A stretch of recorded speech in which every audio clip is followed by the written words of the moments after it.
Hello everybody and welcome back. Thanks so much for tuning in. My name is Christian Skoggs and I saw two movies this weekend, one of which was the new Yorgos Lanthimos hit Poor Things starring Emma Stone.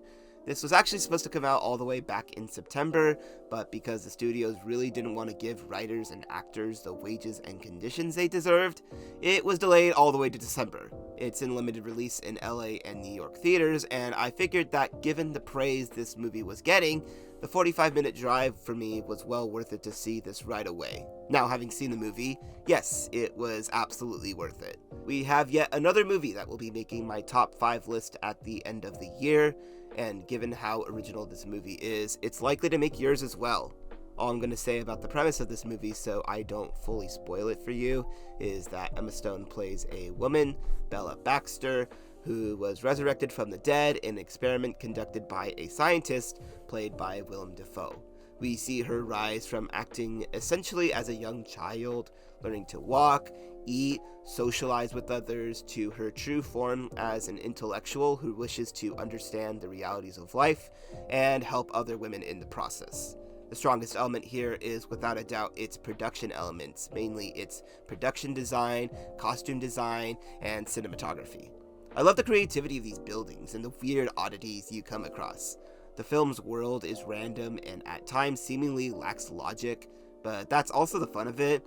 There's really no rules as to what makes sense on a practical level. If it looks weird, it exists in this world. Why is there a half-dog, half-duck creature?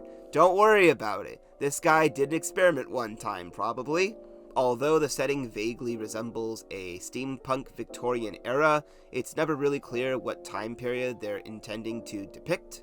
This could be an alternate Victorian era, but given much of the tech and gadgets you see, this could be some sort of alternate future. Maybe it's set in some other universe where time in relation to our version of Earth is irrelevant. It's clearly Earth as they go to locations like Lisbon and London and Paris, but even then, the cultures themselves in these cities are seemingly irrelevant. The film isn't based on any culture, history, or time periods. It's based on two things: a relatable human perspective and creative world building. The journey Bella Baxter goes on to discover herself is one many women can relate to. The film spends much of her time on her relationship with other men, and particularly her sexual liberation. I understand many audiences today are growing tired of seeing romantic relationships and sex in movies, and that is a topic I would like to elaborate more upon in the future. Here, I felt it was important seeing the side of her. Craving physical intimacy is a core component to being human, and for a film that seeks to understand what it means to find yourself on all human levels, you'd be missing something by leaving this out. With that being said, this is probably not a good movie to go to with family. Don't take your parents to this one. Belle's relationship with other men also serves an important role. They all generally want something from her, that being furious jumping. If you know, you know, which will often contradict her desire for discovery and independence. Mark Ruffalo's character was hilariously pathetic as he becomes obsessed with her, and when she makes a choice that somehow inconveniences him, even if it's not intended to do so, he takes this personally and begins to believe that she's out to control him and ruin his life, when I don't know, the irony's kind of easy to spot here. Emma Stone's performance as Bella is probably some of the best work she's ever done. It's a really difficult role because she experiences extremely drastic changes in a very fast amount of time, and she has to somehow mentally depict this change while also maintaining the same level of physicality throughout. That's not easy, and it's clear this was a performance where a lot of thought and effort was put into making this feel as authentic as she could. With all its strange and bombastic elements, this is still a very accessible movie. It's interesting because usually Yorgos Lanthimos movies are very abnormal. I guess The Favorite is generally accessible as a straightforward period piece, but The Lobster and Killing of a Sacred Deer are both really weird movies. So it'll be interesting to see if audiences connect with this one. I would say my main issues here are that it runs a little long and that not all subplots are as interesting as others. There's an attempt to add a story surrounding Willem Dafoe's character at home, working on a new experiment after Bella leaves, and it's not bad, but it always kind of brought the movie to a halt when it came up. It doesn't really go anywhere, and it's relatively easy to see where this plot was going to go. Other than that, I thought this was stellar. I think this will definitely do very well at awards season. Again, though, it'll be interesting to see if general audiences pick up on this one. Some of the stranger elements of this movie may turn them off, but of course I am fully rooting for this one. It's a solid 9 out of 10 from me. The Boy and the Heron is the new Hayao Miyazaki movie, and I had to wait a bit to make this video because I had an issue the first time I saw this movie. You see, I went after work to see this movie at a 9:15 p.m. showing in IMAX, and here was what my experience was like watching this movie. Alright, let me just, open, okay. Wait, you gotta pay attention, okay, alright, it's cool, yeah, I like this a lot, oh, no, stop, stay awake, okay, you got this, you're gonna make it through, it's okay, just, oh no. Alright, what else we got? Oh, god damn it. So yeah, I was asleep for a good chunk of the second half. This is not a new thing for me.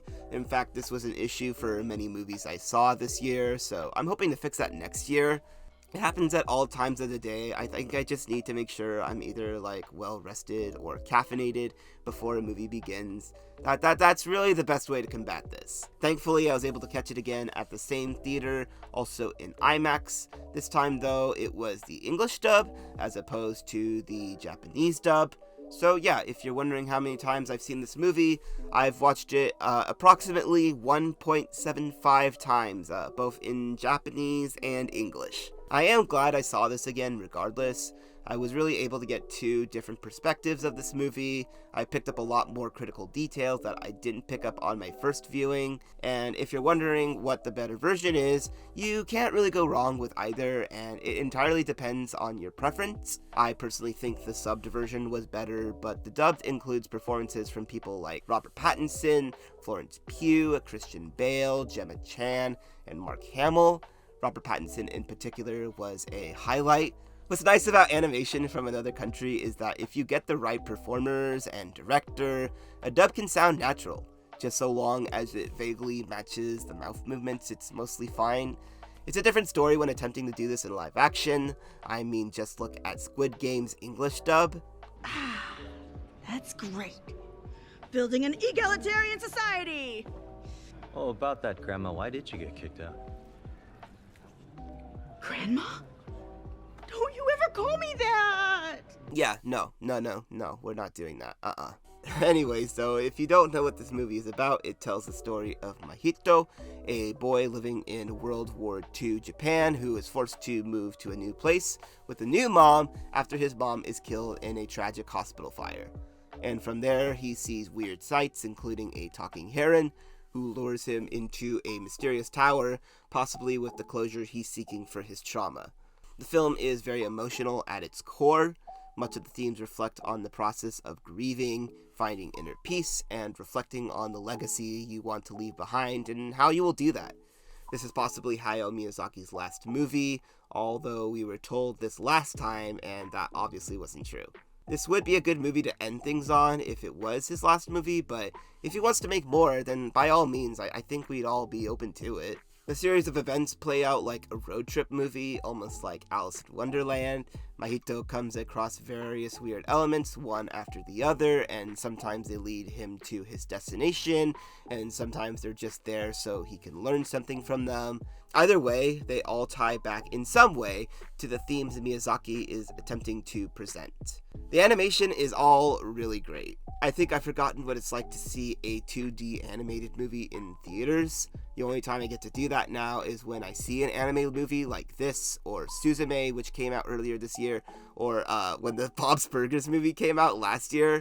I've always really wanted more 2D animation, and although I don't think this film will be successful enough to convince studios to go back to it, there is something to be said that a Japanese anime is the #1 movie at the box office this weekend. My flaws mainly come from its pacing, which I found to be really slow. I'm not surprised looking back that I fell asleep watching this. The slow build-up mixed with the soothing piano probably wasn't what my brain needed at that time, and although I appreciate that we get plenty of time to learn about the characters until they go on their journey, it was admittedly a little much. And speaking of pacing, once we do reach that second half, a lot is thrown at you all at once until we reach an admittedly very abrupt ending. It almost requires a second viewing regardless of whether you slept through it or not, because you're guaranteed to have missed stuff on your first viewing. I don't mind knowing that my AMC A-list credits went to supporting more 2D animation anyways. I think it's vitally important, so I do recommend The Boy and the Heron. Just make sure you pay attention to every little detail because you may miss things. This gets a solid 8 out of 10, definitely worth your time.